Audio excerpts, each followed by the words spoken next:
Do you ever regret choosing music as a path in life? Would you advise a young person to pursue a life in music? I always say, don't do music. And the reason I say that is because... All right, let's pick it up where we were. So you were saying about how, at what age you finally feel music was rewarding to you. Wait, say that one more time. Sorry, I lost focus for a second. So you were saying, that's gonna go into the blooper.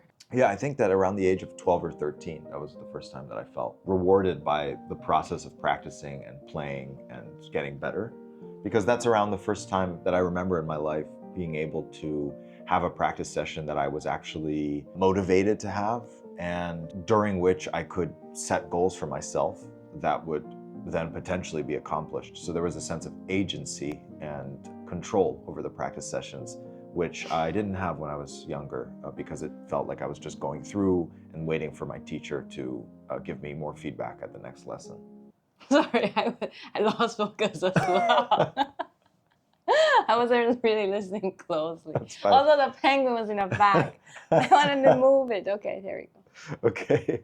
And what about you? My musical journey was so rough.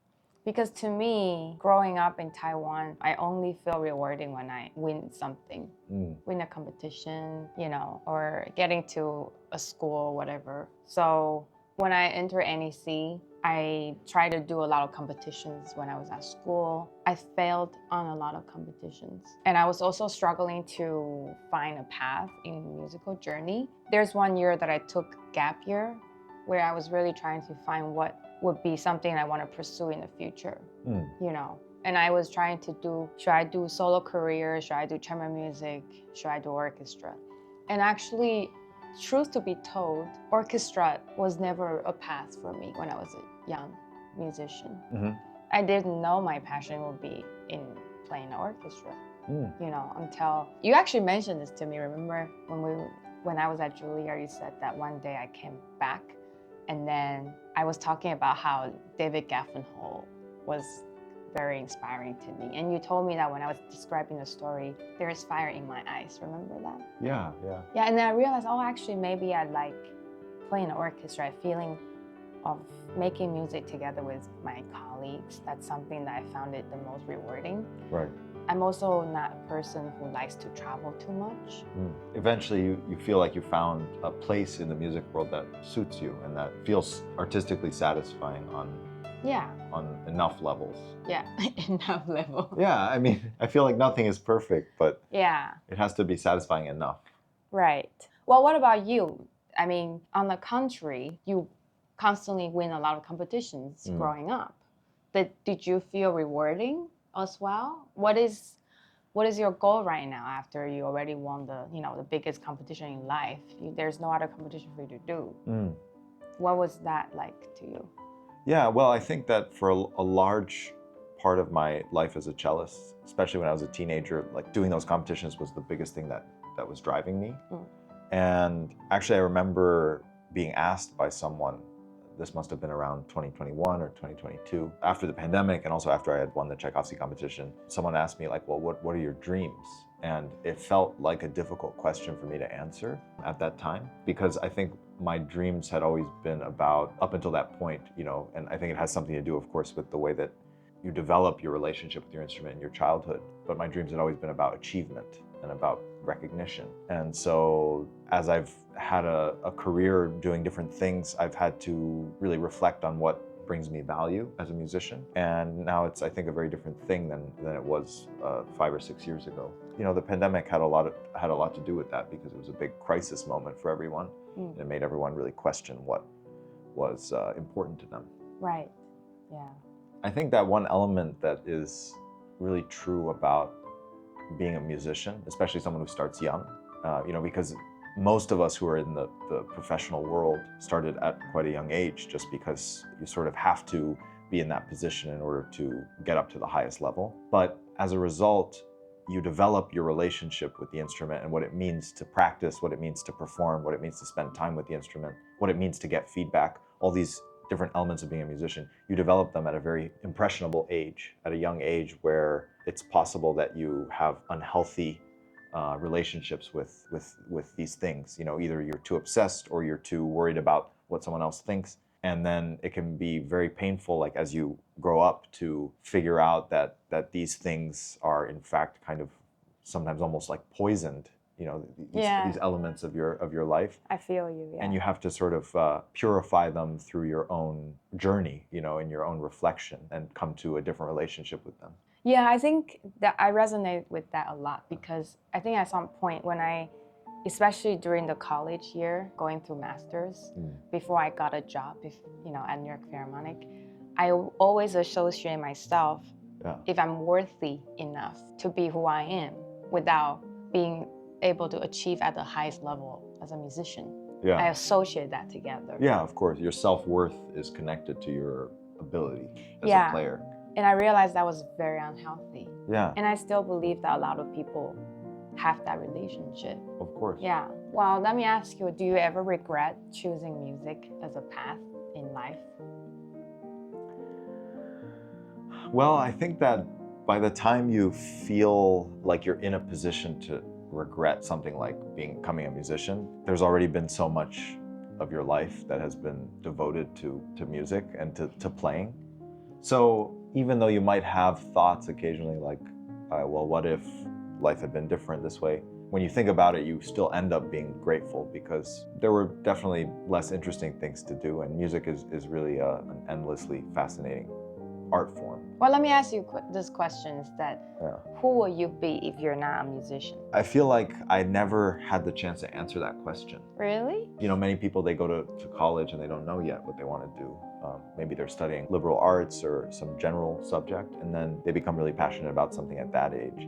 And when you're already kind of funneled into this track as a player from your youth, you know, having to practice several hours a day at the age of 11 or 12. Right. It's like you don't feel, and you just keep going because things are going well, right? And you are getting better, and there are good elements to it. But at the same time, the fundamental question of who am I? Right. And what do I actually want to do it's not even being asked. So you can't answer it if it's not being asked. I think music to us as a musician is part of an identity. Yeah. But you still can become a lot of things if you want to. I think music to me eventually is still a language that you can speak to other people. So I feel very close to this language, and people who like this kind of language, doesn't have to be classical music, it could be jazz or like other things. I still associate music with other people, you know, and that's normally how I connect with other people. Right. And I'm very grateful for that, because, you know, it's a universal language, and I agree that it's a gateway? Is that the right word? Yeah, into what? Into meeting a lot of other people. Yeah, Don't you think? Yeah. Yeah. Definitely. So, yeah, I guess it's ending on a positive note. Yeah. Okay, great.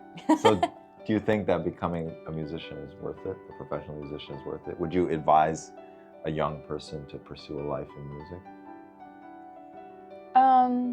If you asked me this 10 years ago, I would have said yes. I would say, go ahead, you know, there are a lot of fun, interesting things to do. If you ask me now, I think, this is a hard question.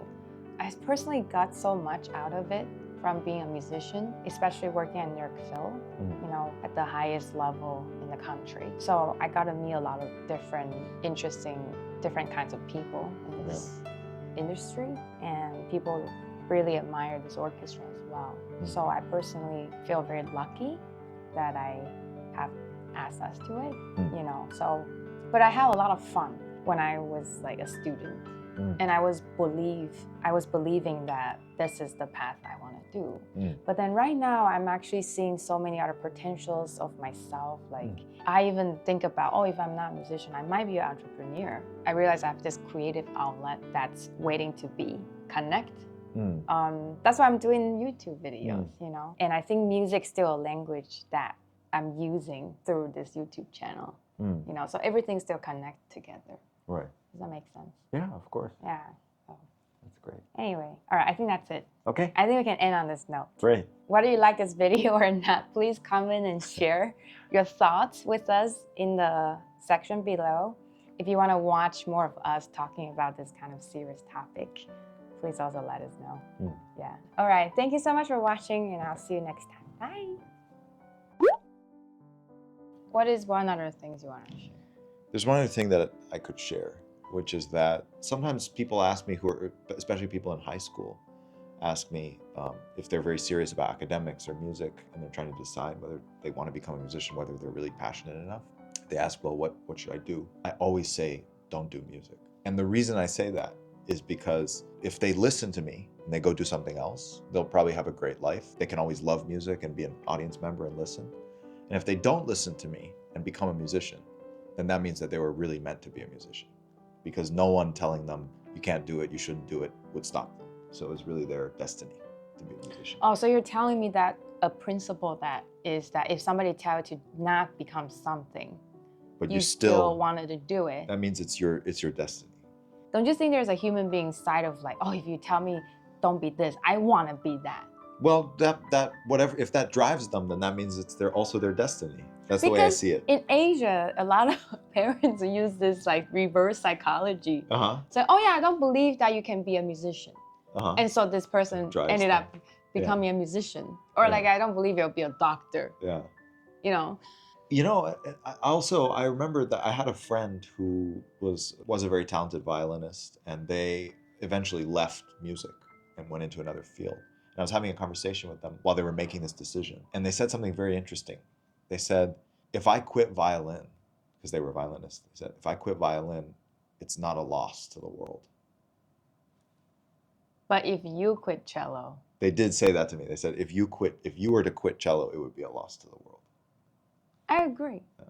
I agree. I mean, I don't know if I believe that, but at least he believed that about me. So that gave me faith to go on. But that's also an interesting thought too, you know, from someone who didn't. But if I can counter that argument, is that he never really tried. Yeah, true. He never know who will he become. Maybe he'll become someone that it will be so special that if he give up, it will be a loss to the world. You know. Yeah. Right? Who knows? Yeah. But human beings are so complicated, and everyone has so much to offer to the world. And the question is music the best way to do that for you? Yeah. That's impossible to answer. But again, I think that's what I was saying, that I think music is part of your identities. It's not everything of who you are. Yeah. Don't you think? But it's a big part. It's a huge part. Yeah. But think about people like Da Vinci. Da Vinci. Yeah. Or Michelangelo. Or like Newton. They're not just one thing. Yeah, polymaths. Yeah, they do math, they do art, they do music, whatever. Yeah. You know? Yeah, that's true. So I think nowadays, like, it's just a very different world right now. I believe human beings have so many abilities, and they can become many, many things. Yeah. Anyway. Okay, great. That was a sign. Thank you. Okay, bye.